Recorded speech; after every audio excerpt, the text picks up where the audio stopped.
Buenas tardes a todos, mi nombre es Ana María Corral, soy la directora de la Asociación Salud Postural Ana María Corral, para las personas que no me conozcan, y bueno, quería darles la bienvenida a esta tercera videoconferencia donde hablaremos de la segunda altura y los síntomas y enfermedades que salen cuando la perdemos. Bien, para todas las personas que son nuevas vamos a hacer un pequeño repaso para saber de lo que estamos hablando. Miren, el esqueleto humano consta de 7 alturas, como pueden ver en los dibujos. Cada altura llega a un sitio diferente de nuestro esqueleto, y el perder estas alturas es lo que nos va a provocar los síntomas y las enfermedades. La primera altura ya la dimos en la conferencia anterior, y la forma era hacía una figura geométrica que salía un triángulo. Entonces el cuerpo es tan sabio que permite que los ligamentos se distensionen, y la gran elasticidad de los tendones apoyado con la sujeción de los músculos, pues hace que el cuerpo pueda tener muchas posibilidades de adaptar estas figuras geométricas que salen al final. Bien, la segunda altura. La segunda altura, la figura geométrica que nos hace la tibia y el peroné, es un rectángulo, ¿vale?, que tiene su ancho, su largo y su alto, y los puntos de apoyo serían exactamente desde los maleolos de la tibia, cuando engancha con el tobillo, y justo arriba donde empieza la rótula con el tendón rotuliano. Así que este rectángulo es el que hay que colocar encima del triángulo sin perder estas figuras. Bueno, dependiendo de cómo coloquemos el rectángulo encima de este triángulo, vamos a tener una figura diferente, y entonces van a haber unos síntomas y unas enfermedades diferentes. A ver, los dibujos que están con la letra A arriba son la pierna afectada, y la que pone B sería la pierna que se adapta dependiendo de cómo colocamos el rectángulo que hemos acabado de ver sobre el triángulo que sería el pie. Es como si se tuvieran que imaginar que nuestro cuerpo dejara de ser un cuerpo como lo vemos normalmente, y lo tuviéramos que ver con estas figuras geométricas. Entonces en el primer dibujo veríamos que las dos figuras geométricas están bien colocadas, pero a medida que vamos avanzando al segundo y al tercero y al cuarto dibujo, vemos que cada vez hay más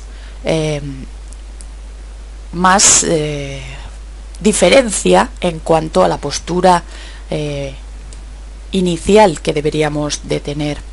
En el primer dibujo vemos un esguince hacia afuera del tobillo, y en consecuencia la otra pierna tiene que rotar y subir.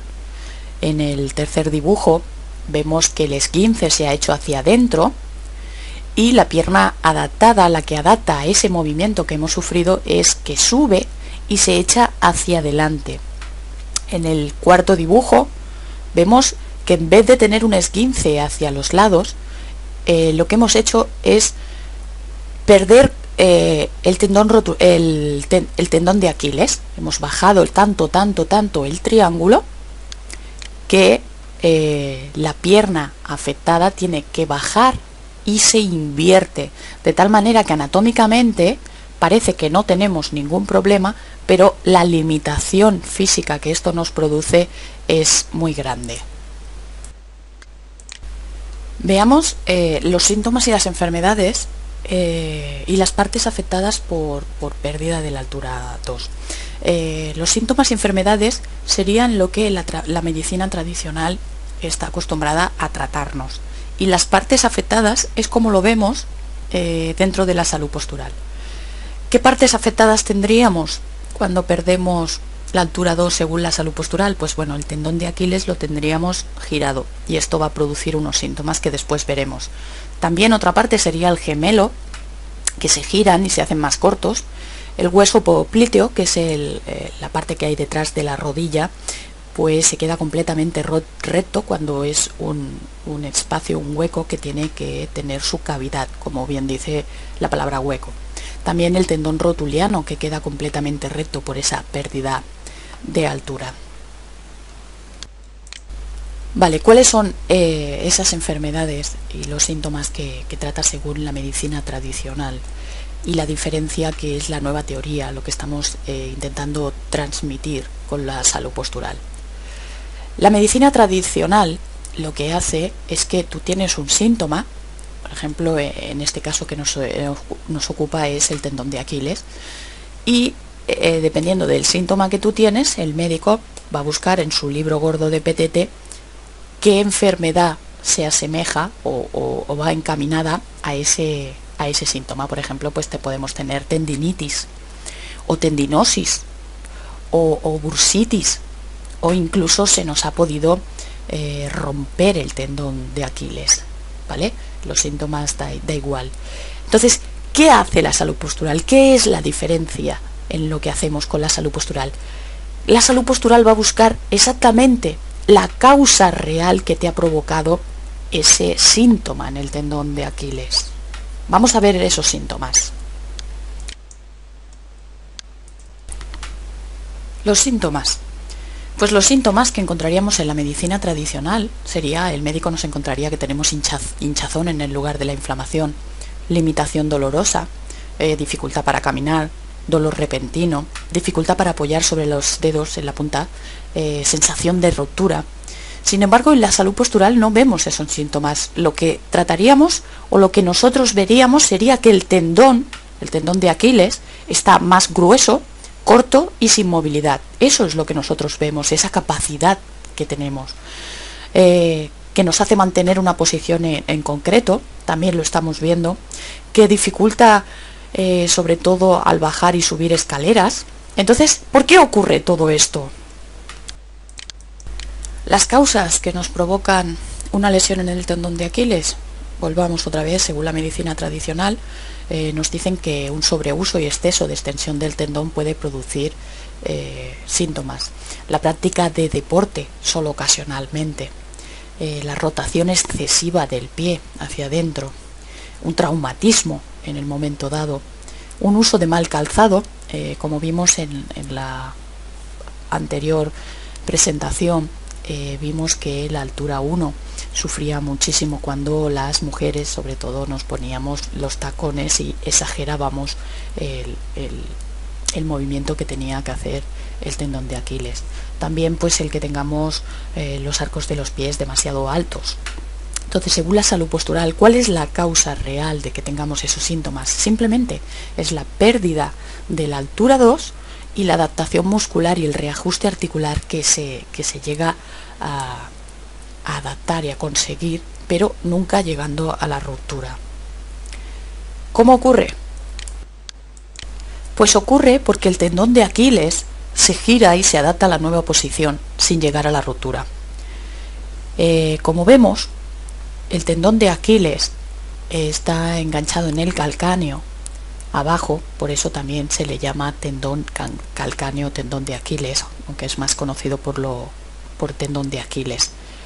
Hace una pequeña subida, que es lo que mantiene el triángulo del tobillo, y entonces luego sube por la tibia, enganchando el gemelo al hueso. Entonces, si lo giramos, lo bajamos o subimos el calcáneo, que esto normalmente ocurre con las escaleras o con los tacones, y mantenemos la postura y giramos la tibia, el peroné acaba adaptándose. Aquí, como vemos en el dibujo central, el esqueleto se está poniendo sobre las puntillas, entonces está haciendo una sobreextensión del tendón de Aquiles. Pero también ponemos el calcáneo hacia arriba y entonces obligamos en otra postura, la postura invertida, al tendón a seguir en una postura adaptada. Veamos unos ejemplos.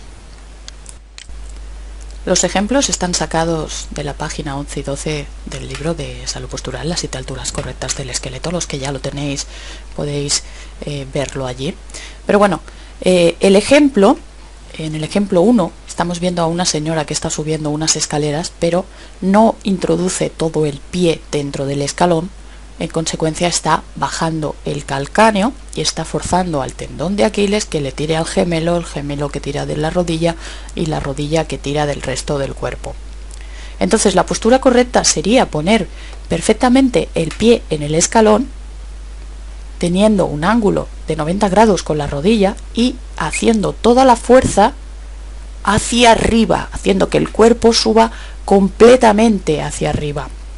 Como vemos en el dibujo 2, en la figura mal, al no poner todo el pie en el escalón, el calcáneo hace fuerza hacia abajo y el punto de apoyo que hemos visto al principio cambia, provocando esas adaptaciones, esos giros y esos síntomas. También ocurre cuando no nos sentamos bien. En la figura 3, en el dibujo 3, estamos viendo que el señor de la izquierda está completamente sentado, con sus alturas completamente rectas, la 1 y la 2, y el resto de las alturas se han ido colocando porque hemos bajado hacia abajo la cadera, que es lo que hay que hacer cuando uno se sienta, bajar la cadera y mantener las rodillas flexionadas, que para eso es un movimiento habitual del cuerpo. El señor de la derecha en el dibujo 3, pues lo que estamos viendo es que su calcáneo está subido, su altura 2 está perpendicular en vez de vertical al suelo, y el resto de alturas, pues como podemos ver por los dibujos diferentes, se ha colocado malamente, por supuesto. Vamos a intentar verlo en un ejemplo en 3D, cómo se adapta, cómo se hace esta adaptación. Vemos en la figura de la izquierda, estamos correctamente colocados, el triángulo del pie, el rectángulo de la altura 2, o sea, lo que sería, pues bueno, todo el tendón de Aquiles, los gemelos, hasta la rodilla por detrás. Entonces lo que hacemos es cogemos el tobillo y lo podemos girar hacia la derecha o lo podemos girar hacia la izquierda. Esto ya lo explicamos en la otra conferencia. Si te la has perdido, te recomiendo que vayas a nuestro blog www.eldolor.es y allí están colocados los vídeos de las anteriores presentaciones y verás por qué se puede poner el tobillo realmente en esta postura. Entonces lo que hace el tendón de Aquiles, gracias a la tibia y al peroné y a todo la estructura, es que sube hacia arriba, o sea, se giraría de tal manera que se subiría encima del tobillo lesionado, de como lo hayamos colocado, y el gemelo rotaría al lado contrario. Así que tendríamos en el dibujo 3, en el centro, pues esa adaptación, y el punto de apoyo, como podemos ver, hace giros. En la parte adaptada, la primera parte adaptaría hacia un lado, y la parte de arriba, la posterior, por encima, adaptaría al lado contrario. Por lo que al final, ¿qué tendríamos? Pues el mismo rectángulo anatómicamente, él no cambia, tendríamos la misma altura, pero muchos síntomas y mucho dolor, a consecuencia de tener, pues eso, el tendón gordo, que lo tendríamos muy corto porque se ha adaptado, y sin movilidad porque le estaríamos pidiendo que trabajara en las mismas condiciones que si estuviera completamente recto.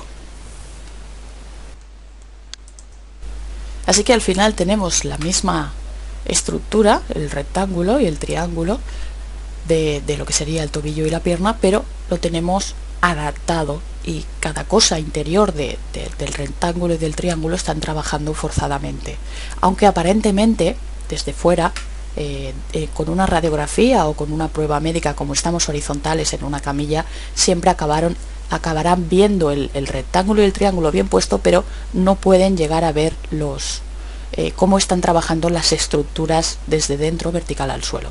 Entonces, ¿qué pasa? Que esto es como un ascensor, yo lo comparo con un ascensor. Una vez empiezan a dolerte los tobillos, se va adaptando la pierna, empiezan a dolerte las rodillas, se va adaptando la rodilla, empiezan a dolerte las caderas, y esto es un ascensor que sube, adaptando, y al final lo único que conseguimos es que tenemos que ir al doctor y decirle: me duele la rodilla, doctor, es que me duele el menisco, es que tengo el tendón rotuliano, que también me molesta, tengo hormigueos así por detrás de las piernas, se rompen los ligamentos. Entonces vienen las operaciones, los errores médicos, etcétera, etcétera, etcétera, y esto es un no acabar nunca, y la verdad es que se pasa muy mal, os lo digo por experiencia. Pero bueno, los demás síntomas y las demás adaptaciones y las demás enfermedades las veremos en la siguiente conferencia. Bien, ya solo me queda agradecer a todos los asistentes por su participación y por haber venido un día de fiesta aquí. Y bueno, deciros que podéis adquirir el libro en www.nomasdolormewebi.com, que solo cuesta 9 euros, que es con lo que la asociación se mantiene, y que la asociación, en este caso, o yo también, os esperamos en la próxima conferencia, y simplemente tenéis que reservar vuestro lugar en www.eldolor.es. Muchísimas gracias a todos.